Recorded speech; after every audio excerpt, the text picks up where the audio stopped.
بسم اللہ الرحمن الرحیم، السلام علیکم ورحمۃ اللہ وبرکاتہ۔ شوہر کا انتقال ہوئے 10 سال کا عرصہ بیت چکا تھا۔ ایک رات دیور میرے کمرے میں آیا اور اس کے ہاتھ میں ایک تعویذ تھا۔ وہ مجھے کہنے لگا، بھابھی یہ تعویذ آپ نے 10 راتیں پانی میں گھول کر پینا ہے، اس سے بھائی کی روح آپ سے ملنے آئے گی۔ میں اپنے شوہر کی یاد میں اتنی اندھی ہو گئی تھی، بغیر سوچے سمجھے دیور کی بات مان گئی۔ اب تعویذ پینے کے بعد مجھے کچھ ہوش نہ رہتا کہ میں کہاں ہوں۔ مجھے اپنے جسم میں کچھ واضح تبدیلی محسوس ہونے لگی تو دیور پہ شک ہونے لگا۔ ایک رات میں نے وہ تعویذ نہ پیا اور لیٹ گئی۔ رات کے 2 بج رہے تھے جب دیور کمرے میں آیا۔ جب میں نے آنکھ کھول کر دیکھا تو سر پر آسمان ٹوٹ پڑا۔ وہ تو بالکل شوہر۔ میرا نام سگرا ہے اور میں بہاول پور کے قریب ایک چھوٹے سے گاؤں میں رہتی تھی۔ میری عمر 17 سال تھی۔ میرے ابا سارا سارا دن ڈیرے پر موجود بھینسوں کی رکھوالی کرتے تھے اور انہیں چارہ پانی دیتے تھے۔ یہ بھی وہاں کے سب سے رائس خاندان کے لوگوں کی مہربانی تھی، جنہوں نے میرے ان پڑھ ابا کو اس کام پر رکھ لیا تھا، جس کی وجہ سے ہماری اچھی گزر بسر ہو جاتی تھی۔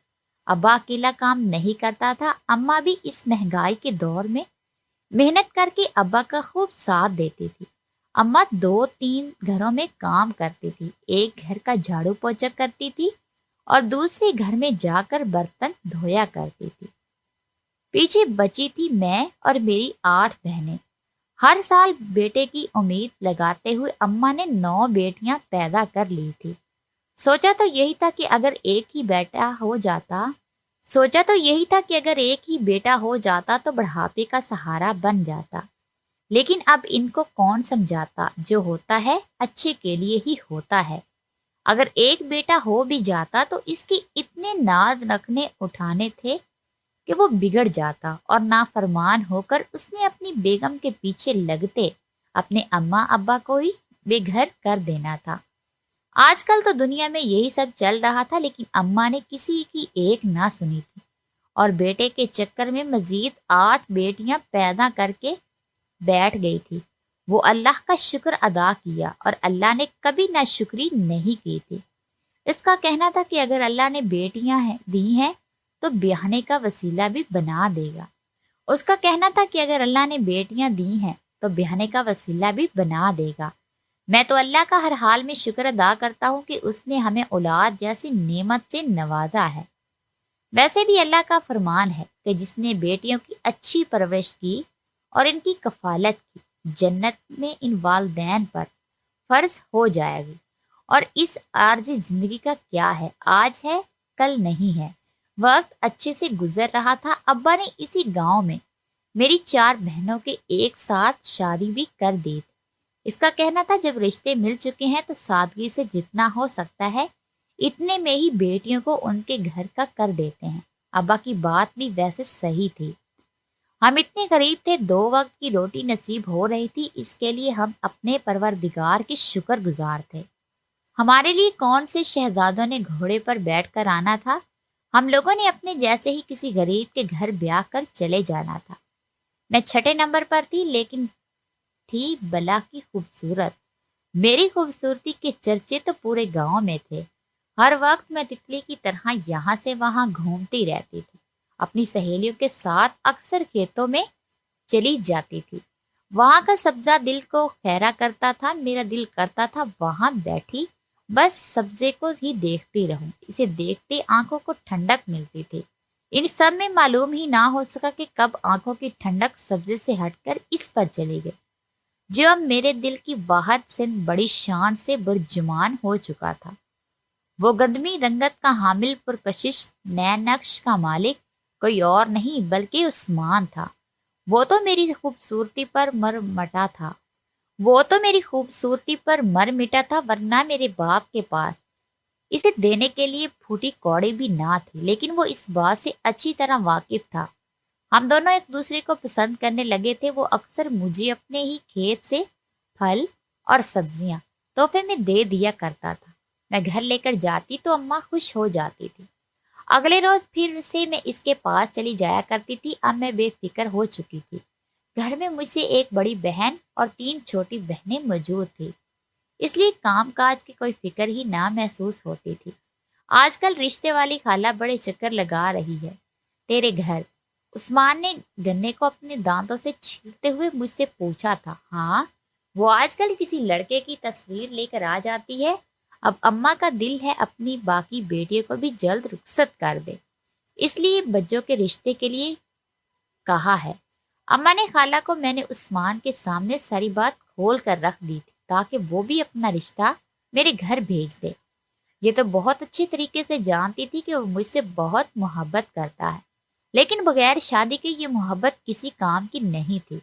ایسے محبت کا فائدہ ہی کیا ہونا تھا جب ہم لوگ ایک دوسرے سے شادی ہی نہ کر پاتے۔ یہ تو بہت اچھی بات ہے، تیری بہن کے لیے رشتہ دیکھ رہی ہوں۔ تیرے اماں، میں تیرے بارے میں اپنی اماں سے بات کرتا ہوں اور تیرے گھر میں رشتہ بھیجتا ہوں۔ کہیں ایسا نہ ہو کہ رشتے والے تیری بہن کو دیکھنے کے لیے آئیں اور تجھے دیکھ کر پسند کرتے چلے جائیں۔ تو ہے بھی اتنی سونی، میں تم سے بہت محبت کرتا ہوں، اس لیے اپنے دل میں کبھی بھی میرے علاوہ کسی اور کا خیال نہ لانا۔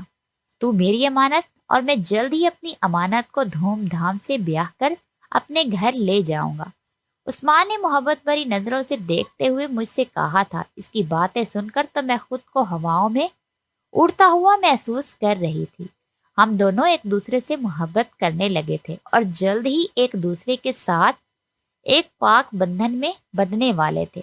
مجھے پورا یقین تھا عثمان اپنے گھر والوں کو راضی کر لے گا۔ میرے ابا کو تو کوئی اعتراض ہونا ہی نہیں تھا، وہ تو پہلے ہی سیدھے سادے انسان تھا۔ ہاں، تو صحیح کہہ رہا ہے، میں بھی تو اسے پیار کرتی ہوں، لیکن پتہ نہیں، دل میں ایک عجیب سی گھبراہٹ ہوتی رہتی ہے، جسے تو ایک سہانا سا خواب ہے جو کبھی پورا نہیں ہو سکتا۔ کافی دنوں سے مجھے برے برے خواب آنے لگے ہیں، میں ان سب سے لاکھ پیچھا چھڑوانا چاہوں تو نہیں چھڑوا سکتی۔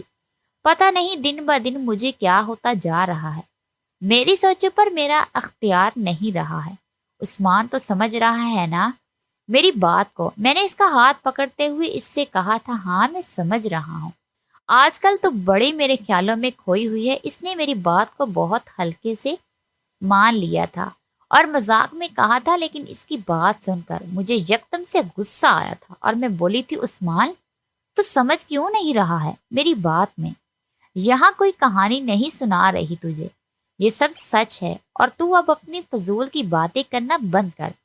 اب میں جا رہی ہوں، اب میں تجھ سے تیرے گھر پر تیری سیج سجائے ہی ملوں گی، اور اگر تو اپنے گھر والوں کو نہیں بھیج سکتا تو بتا دے، کیونکہ اب اگر میرا کوئی رشتہ آیا تو میں ہاں کر دوں گی اور تیری جگہ کسی اور کو اپنے سارے حقوق سونپ دوں گی۔ غصے میں میرے منہ میں جو کچھ آیا تھا اسے بولتے ہوئے میں اسی وقت وہاں سے اٹھ کر اپنے گھر چلی آئی تھی۔ میں اتنے شدید غصے میں تھی کہ گھر میں آئے ہوئے مہمانوں کو نظر انداز کرتے ہوئے سیدھا اپنے کمرے میں چلی گئی۔ میری بہن جب میری طرف آنے لگی تو میں نے جلدی سے دروازہ بند کر کے اندر سے کنڈی لگا لی تھی۔ میرے حساب سے میری بہن کو سمجھ آ گئی تھی کہ میں سب سے بھی غصے میں ہوں، اس لیے وہ واپس چلی گئی تھی، لیکن میرا غصہ تھا کہ ٹھنڈے ہونے میں ہی نہیں آ رہا تھا۔ اسی غصے میں بغیر کھانا کھائے میں سو گئی تھی، اور جب اگلی صبح میری آنکھ کھلی تو ایک نئی مصیبت میرے سر پر آن کھڑی ہوئی تھی۔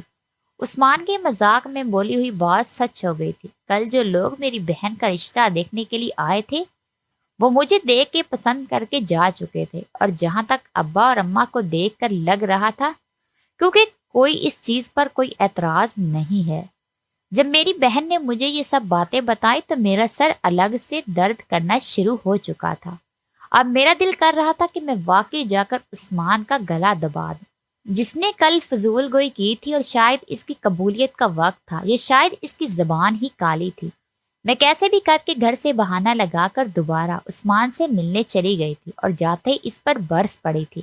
تمہارے لیے خوشخبری لے کر آئی ہوں، تمہارے کہے کے مطابق کل جو لوگ میری بہن کو دیکھنے آئے تھے وہ واقعی مجھے پسند کر کے جا چکے ہیں، اور میری خوشی کی بات یہ ہے کہ میرے ماں باپ کو بھی اس رشتے پر کوئی اعتراض نہیں ہے، اور یہ سب تمہاری کالی زبان کی وجہ سے ہوا ہے۔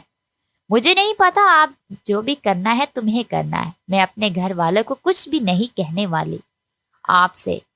تو میں کہہ رہی تھی کہ میں اپنے گھر والوں کو بھیجو، لیکن نہیں، تمہیں تو فضول باتیں کرنے سے وقت ملے تب تم بھیجو نا، تمہیں تو فضول باتیں کرنے سے وقت ملے تب تم بھیجو نا۔ میں نے جو اچھی طرح سے اس پر سارا غصہ نکال دیا تو غصے سے دوسری طرف منہ موڑ کر بیٹھ گئی۔ تم پریشان کیوں ہو رہی ہو سگرا؟ میں ہوں نا، میں آج اپنے گھر والوں کو تمہارے گھر رشتے کے لیے بھیجتا ہوں۔ تمہاری شادی میرے علاوہ اور کسی سے نہیں ہو سکتی، اس بات کا میں تم سے وعدہ کرتا ہوں۔ اور آج میں تمہیں کہتا ہوں، اب ہماری ملاقات سیدھا نکاح کے بعد ہی ہمارے کمرے میں ہو گئی۔ اس کے بعد میں نہیں جانتی کہ اس نے کیا کیا اور کیسے کیا، لیکن اس نے میرے ماں باپ کو رشتے کے لیے راضی کر لیا تھا۔ ابا نے جو لوگ میرا رشتہ لے کر پہلے آئے تو ان لوگوں سے معذرت کر لی، لیکن ان لوگوں نے برا منائے بغیر میری بڑی بہن کے لیے رشتہ مانگ لیا۔ ہمارے گھر میں ایک نہیں بلکہ 2 شادیوں کی تیاریاں ہونے لگی تھی۔ اماں ابا سے جو کچھ ہو سکتا تھا وہ اپنی پوری کوشش کر رہے تھے۔ وہ دونوں جہاں پر کام کرتے تھے وہاں کے مالکوں نے بھی 2 بیٹیوں کی شادی کا سن کر ہماری مدد کی تھی۔ یوں میں بیاہ کر عثمان کے گھر آ گئی تھی۔ عثمان بہت اچھا تھا، وہ مجھ سے بہت محبت کرتا تھا۔ میرے سسرال میں ہم صرف 5 لوگ رہتے تھے، ساس سسر میں میرا شوہر اور ایک دیور۔ میں بہت خوش مزاج لڑکی تھی، شوہر دیور اور باقی گھر والوں کا بہت اچھے سے خیال رکھتی تھی، ان کی پسند کے کھانے وغیرہ بناتی رہتی تھی۔ بہت جلد ہی میں نے ان سب کے دل میں گھر کر لیا تھا۔ لیکن شاید میری زندگی میں خوشیاں بہت ہی کم وقت کے لیے آئی تھی۔ وہ دن میرے لیے بہت خوشی کا دن تھا کیونکہ اس دن ہماری شادی کی سالگرہ تھی۔ عام دنوں کی طرح میں اس دن بھی گھر کے کاموں میں اس قدر مشغول تھی کہ وقت کا پتہ ہی نہ چلا۔ جب میرا دیور اچانک اپنے کمرے سے باہر نکلا تھا اور میرے شوہر سے بولا تھا، بھائی یہ میرے کمرے کے پنکھے کو نہ جانے کیا ہو گیا ہے، آ کر ذرا چیک تو کرنا۔ کچھ دن پہلے ہی دیور کے کمرے کا چھت والا پنکھا تبدیل ہو گیا تھا اور شاید اس میں کوئی خرابی آنے کی وجہ سے وہ صحیح سے کام نہیں کر رہا تھا۔ دیور کی بات سن کر میرے شوہر اس کے کمرے کی طرف جانے لگے۔ جب میں بولی تھی ذرا دھیان سے چیک کرنا اور بجلی والے بھائی کو بلا لو، اس کا جو کام ہوتا ہے وہی کرتے ہیں، اچھا لگتا ہے ہمیں، کیا پتہ سب کاموں کا۔ شاعری مسکرا کر میری طرف دیکھا اور بولا تھا، ارے کچھ نہیں ہوتا، ان چھوٹے چھوٹے مسئلوں کے لیے کیا بجلی والے بھائی کو بلانا، میں ابھی جاؤں گا اور 2 منٹ میں دیکھ کر آ جاؤں گا، تو جلدی سے کھانے کی تیاری کر لے، آ جا ارشد تو میرے ساتھ، آج تیرے پنکھے کا مسئلہ تو میں حل کر دیتا ہوں، ایسا ٹھیک ہوگا، دوبارہ کبھی خراب ہی نہ ہوگا۔ اب ان دونوں کو کمرے میں گئے ہوئے 5 منٹ ہی گزرے تھے کہ اچانک سے دھماکے کی آواز آئی تھی۔ میرا تو دل دہل گیا تھا اور میں بھاگتے ہوئے کمرے میں گئی تھی اور آگے کا منظر دیکھتے تو جیسے میری روح ہی لرز گئی تھی۔ پنکھے کی تار اوپر سے لٹک رہی تھی جبکہ میرا شوہر نیلے جسم کے ساتھ فرش پر پڑا ہوا تھا اور پنکھا سیدھا اس کے جسم پر گرا ہوا تھا۔ میں دوڑ کر اس کے قریب گئی تھی، تب تک میرے دیور نے میرے شوہر کے اوپر سے پنکھا ہٹا لیا تھا، لیکن تب تک بہت دیر ہو چکی تھی۔ میرا شوہر اس دورے فانی سے کوچ کر چکا تھا۔ ہماری شادی کو ابھی 1 سال ہی ہوا تھا اور شادی کی پہلی سالگرہ کا دن ہی میرے لیے سیاہ دن بن چکا تھا۔ میرا شوہر جاتے ہوئے میرے چہرے کی ساری رونق اور خوشی لے گیا تھا، اور ایسا ہوتا بھی کیوں نہ، وہ میرا محبوب شوہر تھا، ہماری پسند کی شادی تھی، ہم دونوں ایک دوسرے سے محبت کرتے تھے اور شادی کو ابھی محض 1 سال ہی تو ہوا تھا، اور سال میں ہی میں بےہودگی کی چادر اوڑھ چکی تھی۔ ہر کوئی آ کر مجھ سے ہمدردی جتا رہا تھا، تو کوئی افسوس کر رہا تھا، تو کوئی لوگوں کا کہنا تھا کہ ہمیں کسی کی نظر لگ گئی ہے۔ ان سب کی یہ باتیں میرے لیے کوئی معنی نہیں رکھتی تھی، میرا تو اپنا غم ہی بڑا تھا۔ نہ جانے مجھے کچھ کھانے کی چاہت ہوتی تھی، نہ کچھ پہنے اوڑھنے کی۔ قسمت نے میرے ساتھ بہت ہی برا مذاق کیا، میرے دامن سے ساری خوشیاں نوچ کر کانٹے ہی کانٹے بھر دیے تھے، اور یہی کانٹے میرے مقدر میں رہنے والے تھے۔ میں اکثر پہروں بیٹھی بیٹھی خود سے باتیں کرنے لگتی تھی، مجھے ہر جگہ میرا شوہر نظر آتا تھا، میں دوسرے لوگوں میں اپنا شوہر کو ڈھونڈنا شروع کر چکی تھی۔ شوہر کو مرے ہوئے 10 سال ہو چکے تھے، لیکن میں اپنے گھر نہیں جا رہی تھی، ہم اب کی بار مجھے لینے کے لیے آ چکے تھے۔